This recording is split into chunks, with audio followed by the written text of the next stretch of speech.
할렐루야. 감사로 여는 하루, 달라스 세빛연합합리교회의 김형남 목사입니다. 하나님께서 오늘도 우리에게 감사로 여는 하루, 그리고 좋은 하루, 주님과 동행하는 하루를 주셨습니다. 오늘 함께 나누실 하나님의 말씀은 사무엘하 20장의 말씀입니다. 제가 봉독하여 올립니다.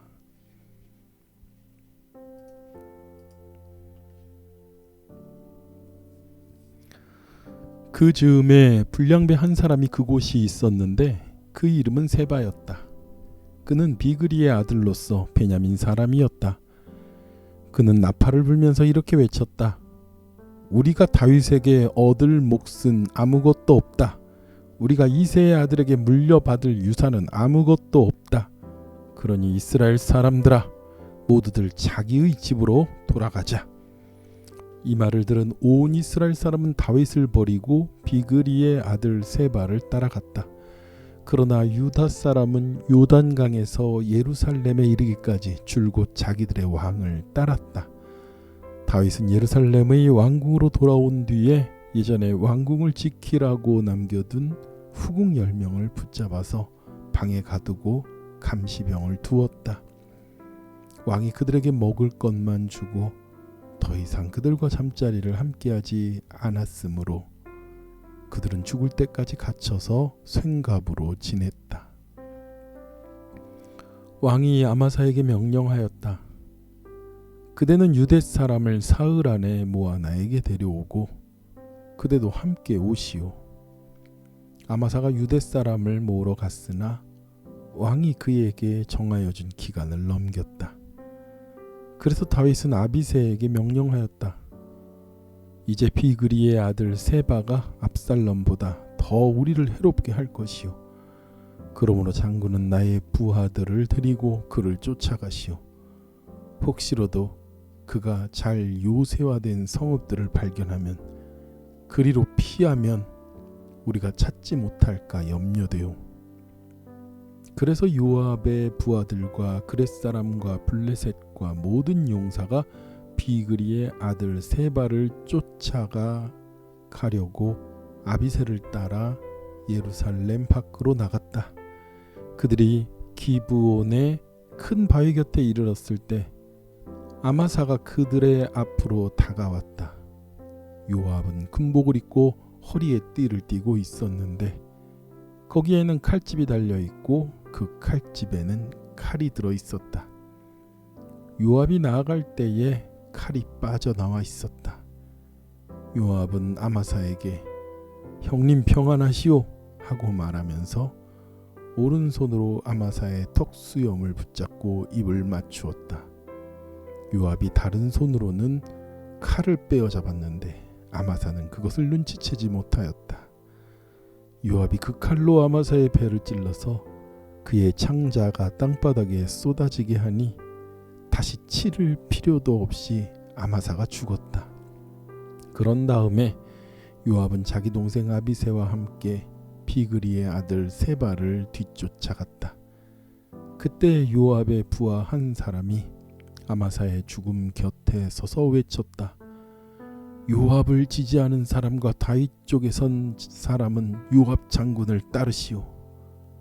그러나 아마사가 큰 길의 한가운데서 피퉁이 성이가 되어 있었으므로 지나가던 모든 군인이 멈추어 서는 것을 요압의 부하가 보고 아마사를 큰 길에서 들판으로 치워 놓았다. 그런데도 그의 곁으로 지나가는 군인들마다 멈추어 서는 것을 보고 요압의 부하가 아마사의 주검을 옷으로 덮어 놓았다. 그가 큰 길에서 아마사를 치우자 군인들은 모두 요압을 따랐다. 비그리의 아들 세바를 뒤쫓아갔다. 세바가 모든 이스라엘 지파 가운데로 두루 다니다가 아벨 지역과 벳마가 지역과 베림의 온 지역까지 이르렀다. 그곳 사람들은 모두 모여서 그의 뒤를 따랐다. 요압을 따르는 군인들은 그곳에 이르러서 벳마가의 아벨을 포위하고 세바를 치기 시작하였다. 그들이 성읍을 보면서 둔턱을 쌓으니 이 둔턱이 바깥 성벽의 높이만큼 솟아올랐다. 요압을 따르는 모든 군인이 성벽을 무너뜨리려 부수기 시작하니 그 성읍에서 슬기로운 여인 하나가 이렇게 외쳤다. 제 말을 들으십시오. 좀 들어보시기 바랍니다. 제가 장군께 드릴 말씀이 있으니 요압 장군께 이리로 가까이 오시라고 말씀을 좀 전해 주십시오. 요압이 그 여인에게 가까이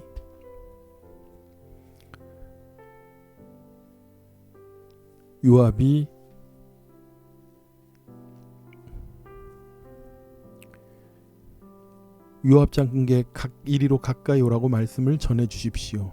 요압이 그 여인에게 가까이 가니 그 여인이 요압 장군이십니까? 하고 물었다.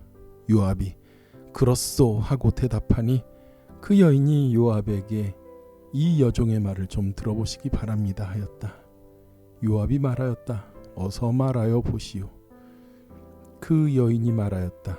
옛날 속담에도 물어볼 곳이 있으면 아벨 지역에 가서 물어보아라 하였고 또 그렇게 해서 무슨 일이든지 해결하였습니다.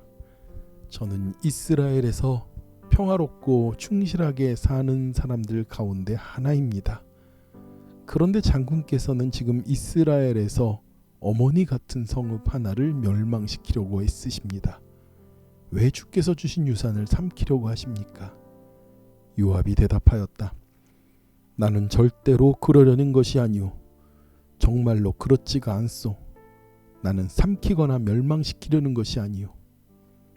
그 일이 그런 것이 아니오. 사실은 에브라함 산간지방 출신인 비그리의 아들 세바라는 사람이 다윗에게 반기를 들어서 반란을 일으켰어. 여러분이 그 사람만 내주면 내가 이 성에서 물러가겠소. 그 여인이 요압에게 말하였다. 그렇다면 그의 머리를 성벽 너머로 장군께 던져드리겠소. 그런 다음에 그 여인이 온 주민에게 돌아가서 슬기로운 말로 설득시키니 그들이 비그리의 아들 세바의 머리를 잘라서 요압에게 던져주었다. 요압이 나팔을 부니 모든 군인이 그 성읍을 떠나 저마다 자기 집으로 흩어져서 돌아갔다. 요압은 왕이 있는 예루살렘으로 돌아왔다. 요압은 온 이스라엘 군대의 사령관이 되고 요야다의 아들 분하야는 그렛 사람과 블레셋 사람으로 이루어진 경호원들의 지휘를 맡고 아도니람은 부역 감독관이 되고 아힐룻의 아들 여호사밧은 역사기록관이 되고 수아는 서기관이 되고 사독과 아비아달은 제사장이 되고 야일 사람 이라는 다윗의 제사장이 되었다. 아멘. 다윗은 자신이 속한 유다 지파를 중심으로 반란을 진압하고 안정을 되찾게 되었습니다. 그런데 이 과정에서 이스라엘 전체 지파의 왕으로서 유다 지파만 편애한다는 오해를 받게 되지요. 그것 때문에 이스라엘 안에서 분열이 생기고 맙니다. 급기야는 세바라는 자가 반란을 일으키고 또 이 세바라는 자 역시 베냐민 지파 출신의 사람이었습니다. 시므이도 베냐민 지파지요. 사울이 베냐민 지파입니다. 베냐민 지파 사람들은 두려웠을 것입니다. 그리고 자신들이 다른 어떤 지파보다도 송해당한다고 다윗을 향하여 생각했을 것이지요. 그래서 이 베냐민 지파 출신의 세바는 소외당하는 이스라엘의 다른 지파들을 함께 규합해서 반란을 일으킵니다. 다윗은 압살롬의 반란 이후에 또다시 한번 반란의 내전을 치러야 했습니다. 이번에 세바를 치는데 요압을 부르지 않습니다. 요압을 이미 제쳐두었고 아마사를 세웠지요. 그런데 여기에 요압이 다윗의 명령도 없이 아브넬과 압살롬을 죽인 그 요압이 나섭니다. 사실 다윗은 아마사에게 유다의 전역을 돌아다니면서 군대를 소집하게 했습니다. 이스라엘 사람들을 모아오게 했던 것이지요. 그리고 요압의 사실 전투부대는 그 동생 아비사에게 맡겨 있었습니다.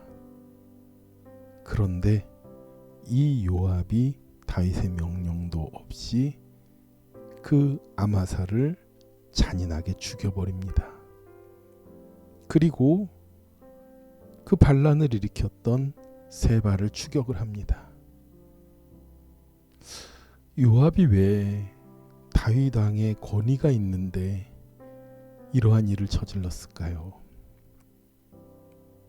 이 요압은 세바가 숨어들은 아벨성으로 갑니다. 그리고 이 아벨성을 쳐내는데 이 아벨성을 전부 다 헐어서 전멸시킬 계획을 가지고 있습니다. 그런데 이때에 이 성 안에 지혜로운 여인 하나가 요압과 협상을 하게 되지요.